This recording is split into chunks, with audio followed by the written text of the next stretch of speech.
On connaît donc depuis ce soir la composition du premier gouvernement de Gabriel Attal, une équipe resserrée avec des poids lourds qui restent et des surprises, la principale étant bien sûr l'arrivée de Rachida Dati à la culture. Analyse et réaction sur France Info. Nous sommes ensemble jusqu'à 22h avec Gilles Bornstein, éditorialiste politique. Bonsoir Gilles. Rebonsoir Sonia. Alban Mikosi, journaliste spécialisé dans les questions internationales, et nos invités Aurélie Trouvé, députée La France Insoumise de Seine-Saint-Denis, et Constance Le Grip, députée Renaissance des Hauts-de-Seine. Bonsoir. Mais d'abord, qui rentre, qui sort, qui reste, on fait le point avec Christelle Méral. Voici quelques-uns des visages du nouveau gouvernement de Gabriel Attal. 15 ministres annoncés pour les postes clés, avec une équipe qui penche clairement à droite. Il y a d'abord les nouveaux entrants. Et une surprise, Rachida Dati, maire LR du 7e arrondissement de Paris, ex-ministre de Nicolas Sarkozy, nommée à la culture en remplacement de Rima Abdul-Malak. Stéphane Séjourné, un marcheur de la première heure, chef de file de Renaissance au Parlement européen, est désormais ministre des Affaires étrangères et succède à Catherine Colonna. Une autre ancienne ministre UMP, Catherine Vautrin, prend la place d'Olivier Dussopt et devient ministre du Travail et de la Santé. Dans ce gouvernement, plusieurs poids lourds sont maintenus. Bruno Le Maire, à Bercy, toujours ministre de l'Économie et des Finances, après plus de 6 ans déjà à ce poste. À l'intérieur, Gérald Darmanin. Le ministre avait fait savoir qu'il était assuré de rester à Beauvau comme il le souhaitait. Sébastien Lecornu conserve son poste aux armées alors que son nom avait circulé pour devenir Premier ministre. Éric Dupond-Moretti, lui, conserve son marocain, garde des Sceaux, ministre de la Justice. L'équipe compte également des promus, à l'image d'une fidèle d'Emmanuel Macron, Prisca Thévenot, porte-parole du gouvernement en remplacement d'Olivier Véran. Amélie Oudéa-Castéra reste ministre des Sports et se voit confier le ministère crucial de l'Éducation nationale, occupé avant par Gabriel Attal. D'autres nominations seront annoncées dans un deuxième temps, premier conseil des ministres, demain matin. On va faire un premier tour de table avant d'aller retrouver Pauline Forgue à Matignon. Gilles Bornstein, on l'a dit évidemment tout à l'heure, la grosse surprise, c'est bien sûr l'arrivée de Rachida Dati au ministère de la Culture. Énorme surprise, énorme coup politique risqué parce que Rachida est mise en examen. Et donc, Gabriel Attal a dit tout à l'heure aux 20h de TF1 qu'il y avait la présomption d'innocence quand on était mis en examen. On n'était pas pour autant condamné par la justice, mais enfin, quand même. C'est une prise de risque, mais c'est sûr que ça fait un deuxième effet waouh. On craignait pour le gouvernement qu'après la nomination de Gabriel Attal, qui effectivement avait été saluée comme une surprise, il n'y en ait pas tellement d'autres au gouvernement. De fait, ce soir, Emmanuel Macron a réussi à nous surprendre avec cette nomination de Rachida Dati au poste de ministre de la Culture. On ne savait pas qu'elle avait des accointances particulières avec la culture, mais politiquement, en attendant, c'est plutôt réussi parce que on sent que les Républicains, dès ce soir, sont assez mécontents de ce qui est une prise de guerre importante. Ancienne ministre de la Justice de Nicolas Sarkozy, devenue une figure de la droite parisienne, sa nomination, vous l'avez dit, a surpris tout le monde. Son portrait avec Jeff Wittenberg. C'est celle que l'on n'attendait pas. Rachida Dati, un personnage de la vie politique, une figure de la droite française. Une figure du sarkozysme, pour être précis. Car la nouvelle ministre de la Culture a connu l'ancien président au début des années 2000. Un vrai coup de foudre. Moi, j'ai eu cette chance de rencontrer Nicolas Sarkozy et je lui ai écrit et je lui ai demandé de travailler pour lui. Et puis, sur le champ, il a accepté. Depuis, elle n'a jamais quitté le premier cercle des sarkozystes. Rachida Dati a connu un parcours exemplaire. Issu d'un milieu modeste en Saône-et-Loire, un père d'origine marocaine, une mère algérienne, un itinéraire qui l'a conduit à la magistrature. Elle y rencontre notamment Simone Veil, avec qui elle nourra une relation forte. 2007, la voilà en pleine lumière, nommée garde des Sceaux par Nicolas Sarkozy, à son actif notamment une réforme de la carte judiciaire. Elle devient aussi une star dans les médias, parfois brocardée pour son style jugé bling-bling. La deuxième vie politique de Rachida Dati va s'écrire dans la capitale. Élue dans le 7e arrondissement, elle devient la rivale de la maire de Paris, Anne Hidalgo. En dépit des accolades protocolaires, chaque conseil de Paris donne lieu à des attaques en règle. entre les deux femmes. Cette hausse de la taxe foncière. Mais quel mépris, mais quel irrespect. Ce soir d'ailleurs, la maire de Paris a déjà réagi. Je souhaite bon courage aux acteurs du monde de la culture, compte tenu des épreuves qu'ils vont traverser. Depuis 2021, Rachida Dati est mise en examen pour corruption et trafic d'influence passif dans le cadre d'un dossier visant une filiale de Renault. Connue pour ses formules choc, elle en avait eu une en 2021 pour le parti présidentiel. En Marche, c'est quoi? C'est des traites de gauche, des traites de droite.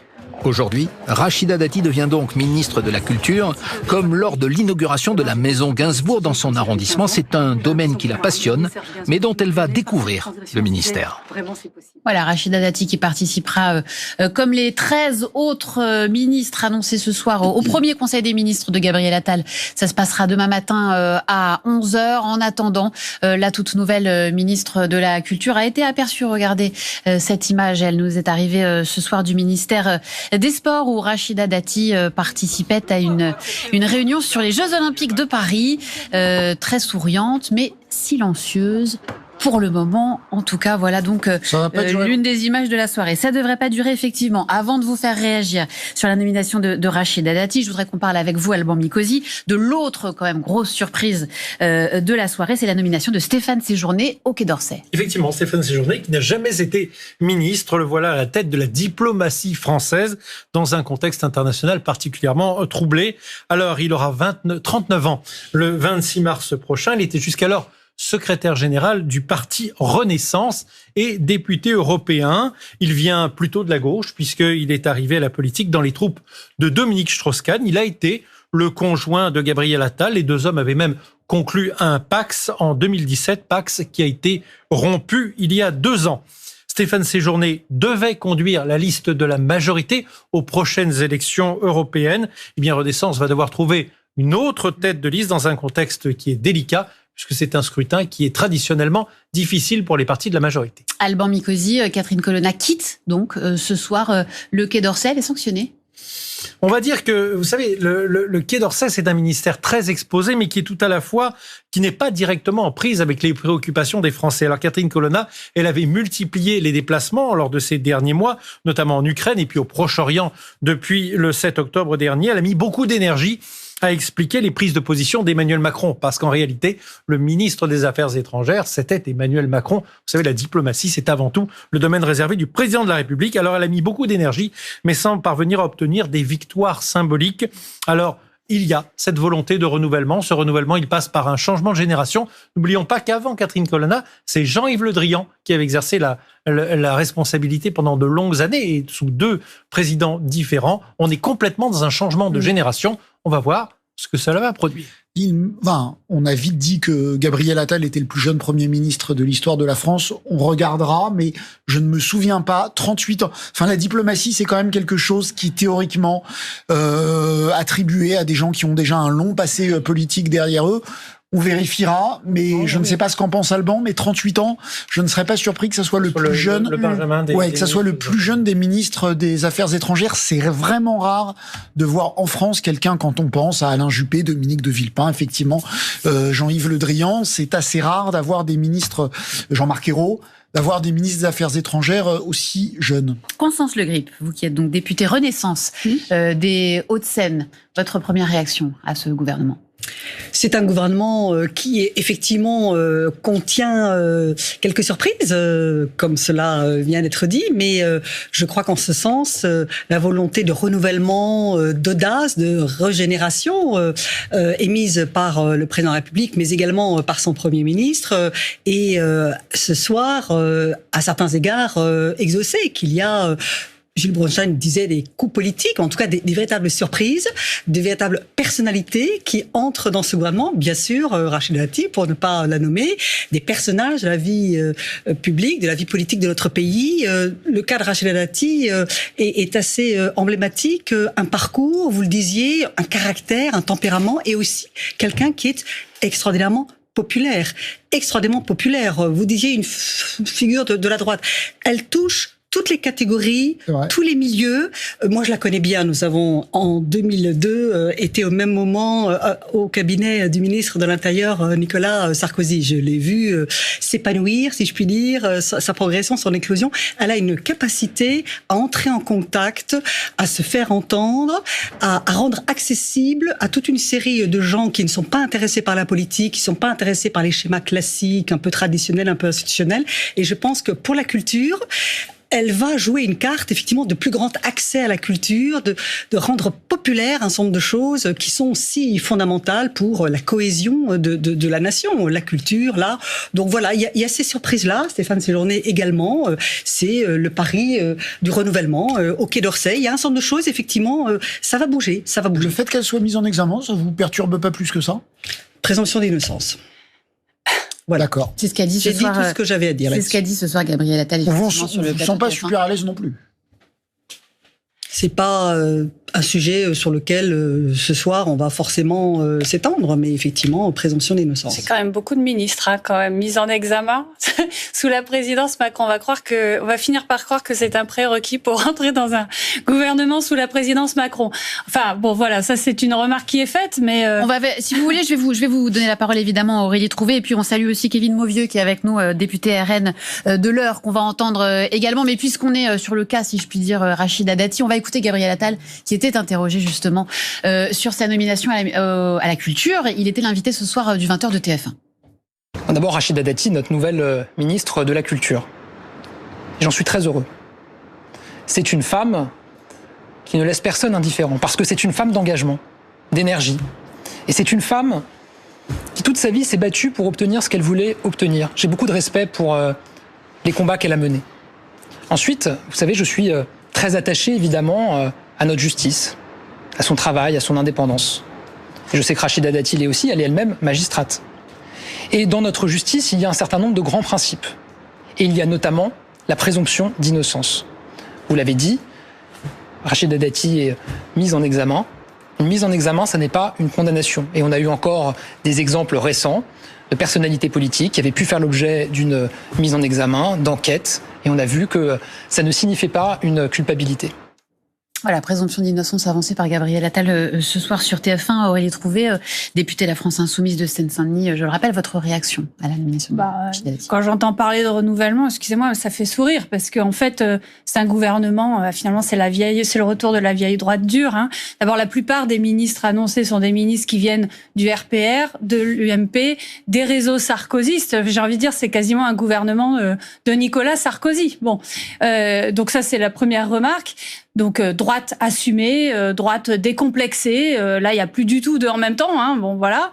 Et puis la deuxième remarque, c'est que c'est tout à fait cohérent avec la politique d'Emmanuel Macron, telle que d'ailleurs il l'a dessinée encore dans ses vœux, il veut accélérer sa politique antisociale, accélérer une politique d'austérité budgétaire, ça a été annoncé par le ministre Bruno Le Maire, donc accélérer la destruction des droits sociaux, augmenter les inégalités sociales, et puis en même temps aussi, je rappelle que ça sert aussi, l'annoncer maintenant, ça sert aussi à faire oublier qu'il y a quelques semaines a été votée une loi que j'appelle une loi Darmanin-Le Pen, c'est-à-dire une loi qui a été votée avec les voix et les idées de l'extrême droite, et vous savez, il y a une mobilisation ce dimanche, une autre le dimanche suivant de la part d'un très très grand arc de forces associatives, syndicales et politiques.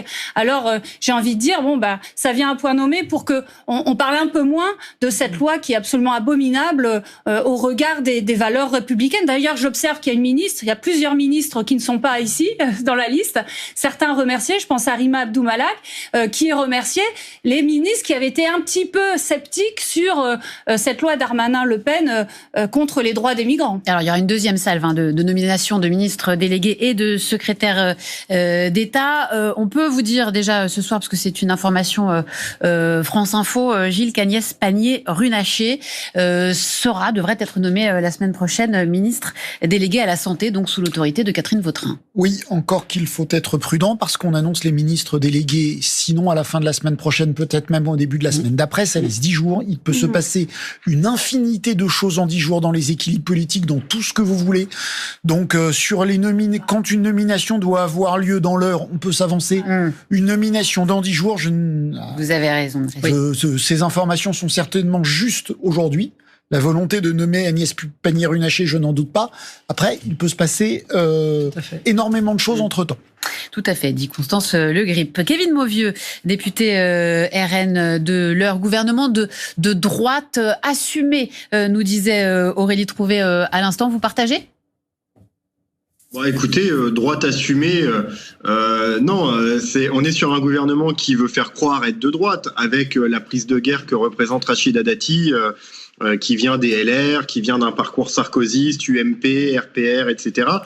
Cette prise de guerre-là, je la remets pas du tout en cause. Donc effectivement, de droite. Maintenant, ça reste une femme qui a été ministre de la Justice, garde des Sceaux sous Nicolas Sarkozy, donc de droite, et qui malgré tout, on associe à la droite la fermeté, on associe à la droite l'autorité, et qui malgré tout, quand elle était ministre, a mis en place les aménagements de peine pour les peines de moins de 2 ans, a mis en place une réforme de la carte judiciaire qui a fait que sur de nombreux territoires ruraux, notamment, on a perdu des tribunaux. Donc si vous voulez, son parcours, il n'est pas non plus reluisant, il n'est pas toujours un parcours vraiment droitard. Et quand j'entends que le gouvernement serait un gouvernement de droite assumé, écoutez, il n'est pas très assumé. Je vais prendre un exemple tout bête. J'en reviens encore à la sécurité, mais on a gardé Gérald Darmanin, ministre de l'Intérieur, d'accord. Mais à côté, on a aussi maintenu Éric Dupond-Moretti, qui n'est pas franchement un homme de droite, à la justice, avec ceux en même temps de Macron, qui existent encore dans certains domaines. Et sur le domaine de l'insécurité, on sait bien que rien ne s'améliorera, parce que Gérald Darmanin veut montrer les muscles, et Dupond-Moretti continuera à faire en sorte d'aménager un maximum de peine pour éviter que les délinquants et les criminels soient trop punis. Donc si vous voulez, on n'est pas vraiment sur un gouvernement très à droite. Il y a quelques marqueurs qui ont été sortis pour donner une impression de changement, mais en réalité, le changement, il n'est pas là. Donc vous êtes de droite, parce que le Rassemblement National n'arrête pas de dire non, nous on n'est pas de droite. Vous dites mettre droitard, donc en fait, vous avouez que vous êtes de droite, très de droite. Non, j'avoue pas que je suis à droite. Vous savez, quand on résume une personne ou un parti à le catégoriser à droite ou à gauche, ça veut dire qu'on considère que sur tous les plans, le parti est de droite ou de gauche. Moi, personnellement, ça me dérange pas de dire qu'en termes de sécurité, je suis à droite, ça me dérange pas, puisque je suis pour la fermeté, je suis pour l'autorité. Maintenant, je ne pense pas que le Rassemblement National soit un parti vraiment de droite, et encore moins d'extrême, ça j'en suis convaincu.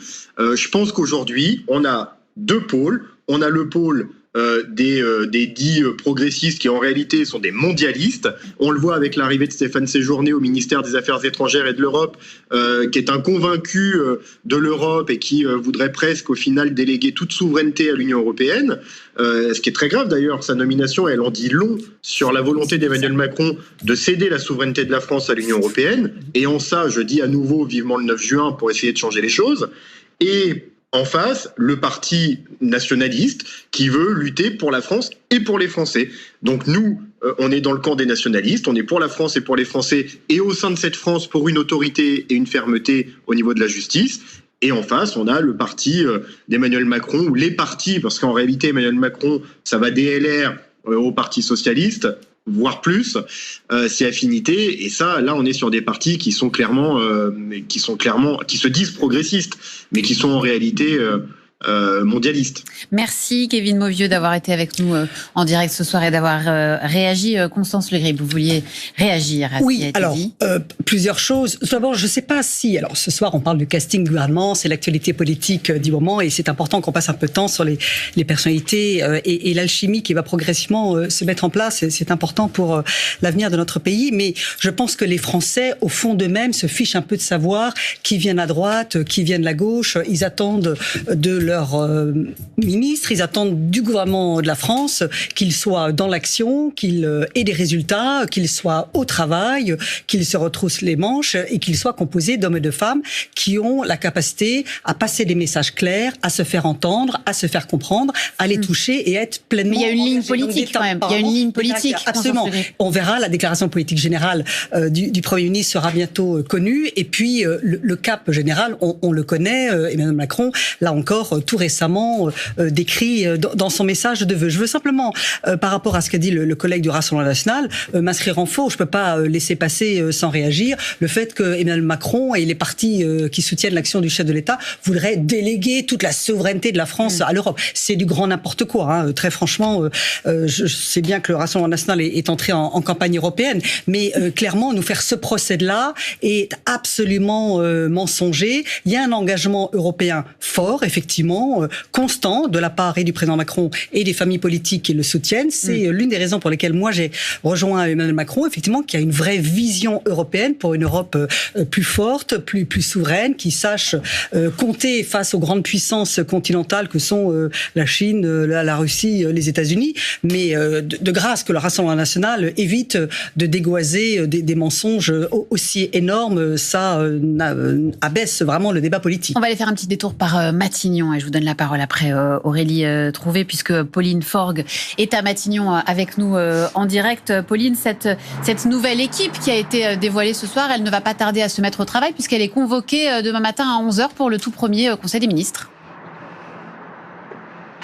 Oui, un planning chargé pour la journée de demain. Peut-être un petit mot de ce soir. Le Premier ministre Gabriel Attal est parti un petit peu avant 20h de l'hôtel de Matignon. On l'a vu partir avec son convoi pour réaliser sa toute première interview télévisée en tant que Premier ministre. Pour l'instant, il n'est pas revenu. Alors ici, on l'attend. Pour être tout à fait honnête, on ne sait pas vraiment s'il compte revenir ici d'ici la fin de la journée. En tout cas, on sait qu'aucun autre déplacement officiel n'est prévu d'ici la fin de soirée. Vous l'avez dit au tout début, en effet, le programme de la journée de demain s'annonce déjà particulièrement chargé, avec dans un premier temps, dans la matinée, la traditionnelle passation de pouvoir entre ministres entrants et ministres sortants, puis le tout premier conseil des ministres de Gabriel Attal en tant que Premier ministre prévu à 11h. Enfin, on sait également que Gabriel Attal devrait, à l'issue de ce conseil des ministres, se rendre à un déjeuner de travail pour discuter avec les présidents des différents groupes des partis de la majorité. Merci beaucoup Pauline Forgue en direct de Matignon ce soir. Gilles Blanchlein. Point de détail, à ma connaissance, Gabriel Attal n'a pas encore déménagé. C'est-à-dire Gabriel Attal vivait dans son appartement de fonction au ministère de l'Éducation nationale. On a dit qu'il n'avait pas encore eu le temps de déménager pour emménager dans l'appartement de fonction de Matignon. Donc Pauline Forgue peut peut-être attendre longtemps que Gabriel Attal revienne. C'est pas sûr qu'il habite encore à Matignon. Très bien, merci pour cette précision immobilière, Gilles. Aurélie Trouvé, vous vouliez réagir à ce qui a été dit tout à l'heure par Kevin Mauvieux? Oui, excusez-moi, je pense que c'est une analyse à 2 francs 2 balles, quoi, en tout cas. Parce que je crois qu'aujourd'hui, on a bien un pôle d'extrême droite, un pôle de droite, je l'ai dit, assumé, qui est là une vieille droite dure, hein, parce qu'on allait ressusciter finalement la droite sarkozyste. Et puis, il y a face à ça, le pôle de la gauche, hein, qu'il s'agit également d'unir, de faire en sorte d'être une réelle alternative crédible, notamment aux prochaines élections européennes, avec un programme qui est celui de la NUPES. Voilà. Et c'est la responsabilité qu'on a aujourd'hui face aux 2 pôles qui se dessinent et qui ont formé une certaine alliance au moment de la loi Darmanin, je l'ai dit, que moi j'appelle la loi Darmanin-Le Pen, et qui reprend des idées, et qui reprend, s'il vous plaît, et qui reprend des idées, évidemment, qui est passée avec les voix de l'extrême droite. Maintenant, je voudrais faire s'il vous plaît, madame. Je voudrais faire une remarque sur le gouvernement. D'abord, je crois que c'est important de souligner, vous l'avez fait tout à l'heure sur ce plateau, la relégation des femmes. Je crois que ça fait des dizaines d'années, il faudrait compter, mais je crois que ça fait des dizaines d'années qu'il n'y avait pas eu de femmes dans les ministères régaliens. Et je crois que c'est un message effroyable, en réalité, vis-à-vis allusion au départ de Catherine Colonna du moi, j'ai pensé que ça allait plus de 20 ans. C'est vrai que les femmes sont parties. Florence Parly était ministre de la Défense il y a encore pas très longtemps. Oui, je vous dis que ce gouvernement, ça fait très longtemps qu'il n'y avait pas eu de gouvernement sans femmes à des ministères régaliens. Voilà. Oui, c'est ça que je veux dire. Okay, voilà. Que ça fait très longtemps qu'on n'avait pas vu ça. Et que c'est un message terrible vis-à-vis des femmes. Je rappelle qu'on a un président de la République qui, il y a très peu de temps, a dit que Gérard Depardieu, il rendait fière la France, quoi. Vous voyez, c'est des messages quand même qui sont durs pour les femmes, surtout quand il s'agit. Voilà, faut arrêter de nous endormir avec l'égalité femmes-hommes quand on a des messages comme ceux-ci qui sont, à mon avis, très mauvais. C'était une bonne ministre, Catherine Colonna? En tout cas, c'est une ministre déjà qui était une femme et qui a fait, moi je trouve, un travail en tout cas très sérieux, solide. Je dois le reconnaître. Elle a pris parfois des positions qui étaient relativement courageuses. Je ne comprends pas pourquoi effectivement elle n'est pas. Vous pensez au fait qu'elle s'est, d'une certaine manière, qu'elle a marqué un soutien moins affirmé à Israël que le président qu'elle a été la première. Je suis pas dans le. Qu'elle a été la première à affirmer une position un petit peu moins tranchée sur le conflit à Gaza. Voilà, moins pro-Netanyahou, on va le dire comme ça. Est-ce qu'elle a payé ça? Je ne sais pas, mais j'observe en tout cas qu'elle faisait un travail relativement sérieux et que, heureusement parfois qu'elle a été là pour, je dirais, nuancer des prises de position pro-gouvernement Netanyahou qui, à mon avis, craignaient un peu au regard de la tradition diplomatique française. Bon, ça c'est une chose. Toutes les qualités de ces ministres, une fois qu'ils se sont fait virer. Vous ne retrouverez jamais, Gilles Bornstein, vous ne retrouverez jamais un mot critique de ma part vis-à-vis de toutes ces positions qu'a pris Catherine Colonna. Dernière chose quand même, parce que les syndicats d'enseignants viennent de le souligner, et c'est pas rien qu'ils viennent de le faire vraiment de manière très forte. On est en pleine année des Jeux Olympiques, comme vous le savez. Vous voyez qu'ils viennent de fusionner les ministères des Sports et le ministère de l'Éducation nationale. Ça aussi, c'est une vraie inquiétude pour le personnel de l'Éducation nationale et j'imagine les parents d'élèves, parce qu'on va se demander en fait comment va faire la future ministre entre une session de beach volley, excusez-moi, et puis une session d'athlétisme et de saut à perche. Je dis ça un peu en rigolant, mais quand même, on peut pas être ministre à mi-temps de l'Éducation nationale. Il y aura probablement des ministres et des secrétaires d'État. Il y a déjà eu dans le passé des grands surtout une année de JO. Surtout une année de JO. Gilles Bornstein, et après je vous donne la parole. Il y a une priorité fonctionnelle du gouvernement qui est l'éducation nationale et une priorité de calendrier que sont les Jeux Olympiques. Bah oui. Je comprends qu'on puisse dire que, a priori, on pourrait comprendre que ça nécessite 2 ministres à temps plein. Le gouvernement nous rabat les oreilles avec les Jeux Olympiques, ce que je peux comprendre, c'est quelque chose. On va mettre un bémol, on va pas faire un débat tous les deux. Mais c'est très important pour la France. Des décisions ont été prises. Aujourd'hui, il s'agit de conduire un dossier qui est quand même très avancé. Je comprends les profs, je comprends que les profs puissent être agacés de se dire que leur ministre jusqu'au mois de juillet, va avoir une oreille. C'est normal, elle est aussi pour ça, va avoir un œil très attentif sur les Jeux Olympiques et ne pourra pas être ministre de l'Éducation nationale à temps plein.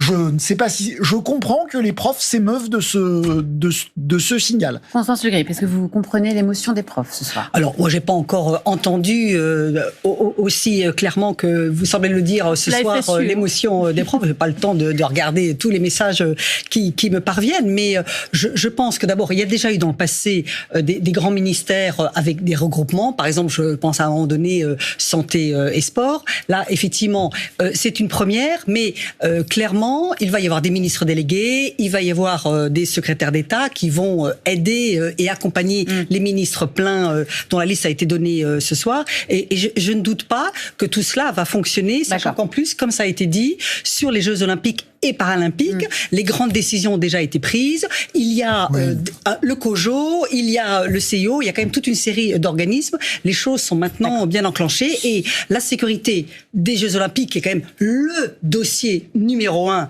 C'est le ministre de l'Intérieur. Les transports qui n'ont pas non plus une mince affaire s'agissant de transporter autant de spectateurs. Ils n'ont plus de ministre ce soir pour le moment. Des transports. Il y aura un ministre des Transports et il y a différents dossiers qui seront bien évidemment assumés pour accompagner la réussite des Jeux Olympiques et Paralympiques de Paris. Sur l'absence de femmes au ministère régalien, souligné par Olivier Trouvé, le départ de Catherine Colonna du Quai d'Orsay, est-ce que vous regrettez ce signal? Commenter le départ de Catherine Colonna, parce que dans ce cas-là, il faudrait que je commente le départ d'autres. Non, mais on a 4 grands ministères régaliens occupés par 4 hommes. Et là, effectivement, ceci étant, il y a quelques fortes personnalités féminines qui viennent d'entrer au gouvernement. On a évoqué Rachida Dati. Comment ne pas évoquer Catherine Vautrin, que je connais également assez bien, qui est une femme de grande expérience, qui n'est pas du genre à mettre son mouchoir dans la poche. Donc il y a quand même un certain nombre de fortes personnalités qui sont là. Et il y a de nombreuses femmes au Parlement. Dans la vie du parti Renaissance, je ne sais pas ce qu'il en sera des autres partis de la majorité présidentielle et parlementaire, il y a également des femmes qui vont monter en responsabilité. Donc je pense que globalement, là, parole féminine, si tant est qu'on puisse dire cela en politique, ne sera pas moins écoutée et moins entendue, peut-être même, je dirais, au contraire. Alors c'est vrai qu'il y a moins de, c'est vrai que sur le prestige des postes, il y a moins de femmes. En revanche, il y a un symbole. Alors chacun accorde l'importance qu'il veut au symbole, c'est que la ministre de l'égalité homme-femme, Bérangère Couillard, était à ma connaissance une secrétaire d'État, et qu'aujourd'hui, peut-être pour la première fois, faudra vérifier, Aurore Berger, qui est ministre de l'égalité femmes-hommes, est désormais ministre de plein exercice. Dans les 11 ministères, il y a 11 ministres... Non, elle est ministre déléguée. Elle est ministre déléguée auprès du Premier ministre. Mais l'intitulé du poste, enfin, le poste est remonté dans la hiérarchie gouvernementale. Marie Lebec est ministre des Relations avec le Parlement. Il n'y a pas eu tant de femmes que ça, ministre des Relations avec... Jamais. Donc c'est vrai que c'est quand même un poste assez important et que voilà, c'est une femme. Donc il y a... Et une forte personnalité également. Il y a, vis-à-vis de la présence des femmes, des signaux un petit peu dans les deux sens. Je voudrais quand même dire un mot de la droitisation, parce que là, il n'y a pas un signal dans les deux sens. Il y a une véritable droitisation du gouvernement. Vous venez des Républicains, vous avez travaillé avec Nicolas Sarkozy, donc j'imagine que vous trouvez que ça va dans le bon sens. C'est deux symboles importants. Rachida Dati, sarkozyste. Quand on pense à la droite en France, on pense à Nicolas Sarkozy. Et quand on pense, si vous demandez aux gens qui a travaillé, quels étaient les ministres de Nicolas Sarkozy, certainement qu'on vous dira Rachida Dati. Donc c'est un symbole très fort, sarkozyste. Catherine Vautrin est numéro 3 dans la hiérarchie du gouvernement. Elle a été ancienne ministre de droite. Elle a un périmètre très important. Catherine Vautrin, d'une certaine manière, c'est aussi un symbole de la droite dure. Catherine Vautrin, c'est la droite sociale, Catherine Vautrin. C'est la vieille droite dure. Laissez-moi terminer. Voilà. Chiracienne, droite sociale. On savait qu'elle avait été pressentie pour être Premier ministre. C'est sa participation à la manif pour tous, son opposition au mariage pour tous, au mariage homosexuel, qui lui avait valu l'animosité d'un certain nombre de gens de la majorité. Exactement. Quand on a manifesté dans la rue contre le mariage homosexuel, c'est quand même une conception d'une droite assez dure, ce qui, il y a 1 an et demi, était un obstacle pour rentrer au gouvernement. Aujourd'hui, manifestement, pour Emmanuel Macron, ça ne vous empêche pas d'être numéro 3 du gouvernement. Ce sont deux symboles importants.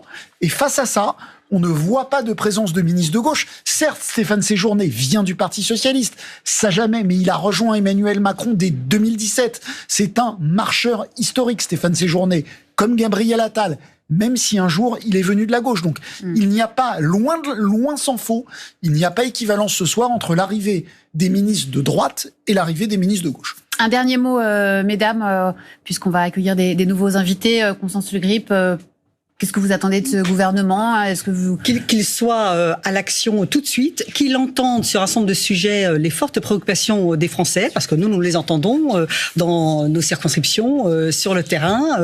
Gabriel Attal est doté d'une capacité de travail et d'une énergie considérable. Il y a également, c'est une qualité qui a été peu mise en avant chez lui jusqu'à maintenant, qui est importante, me semble-t-il, pour le poste qu'il occupe. Il a une très grande capacité d'écoute, une certaine capacité à entrer en empathie, et donc tout cela va être notamment avec l'opposition, puisqu'il a dit je serai à l'écoute de l'opposition. Respectueux du débat contradictoire, du débat parlementaire, mais le gouvernement est à l'action à l'image de son Premier ministre, et c'est ça qui compte pour les Français. Aurélie Trouvé, la capacité d'écoute du Premier ministre, est-ce que vous l'attendez ? Est-ce que vous allez lui parler ? Est-ce que vous avez des choses à lui dire ? Puisqu'il a dit qu'il allait s'adresser aux oppositions, nous, la première chose qu'on demande, c'est ce qui se déroule dans toutes les démocraties qui respectent leur Parlement, c'est-à-dire on va demander un vote de confiance. Voilà, et comme il est très probable qu'il n'arrive pas, mais on va demander un vote de confiance des députés, qui est le seul moyen de vérifier que son projet, correspond à une majorité de l'Assemblée nationale. Ça sera très probablement évidemment pas le cas, et dans ce cas-là, je le dis, nous le disons, la France Insoumise, nous déposerons une motion de censure. Et je le dis, le projet de gouvernement, nous, qu'est-ce que nous espérerions comme projet de gouvernement ? Nous espérerions déjà, que la loi Darmanin-Le Pen soit retoquée, évidemment, qui attaque considérablement les droits des migrants, mais aussi une politique beaucoup plus forte une politique qui soit véritablement sociale, tout simplement, qui revienne sur les 2 ans de retraite volés aux Français, qui permette surtout, parce que il faut quand même se rappeler une chose, c'est que on a une baisse historique des salaires réels depuis moins 3% en 2 ans sous. Vous voulez pas attendre le oui. Parce qu'il y a des choses qu'on sait. La droitisation, on la voit ce soir. Vous pouvez l'attaquer. Sur l'aspect antisocial, il va y avoir un discours de politique générale. Oui, alors attendez. Du coup, je réagis à ce que vous disiez sur. Je vais réagir à ce que vous disiez sur la ministre Vautrin. Ben moi, je crois qu'on a à la fois un gouvernement de vieille droite dure sur le plan sociétal, vous le dites avec Catherine Vautrin, et sur le plan social, là, c'est le fait que Bruno Le Maire ait été laissé en place, que Gabriel Attal soit Premier ministre. Il faut se rappeler quand même, c'était le ministre du budget et de l'austérité budgétaire au moment de la réforme des retraites. Donc c'est vraiment une vieille droite dure, effectivement, et sur le plan social, et sur le plan sociétal. Au moins, les choses sont claires. Vu l'ampleur de la dette et des prélèvements obligatoires, si vous voulez qu'on fasse un débat budgétaire, si vous voulez qu'on fasse un débat décalé. Allez, on aura du temps. On aura du temps. C'est un autre débat. Certaines dépenses publiques. C'est un autre débat. Merci. Même qu'il avait amené. Merci beaucoup à toutes les deux d'être passées par le plateau.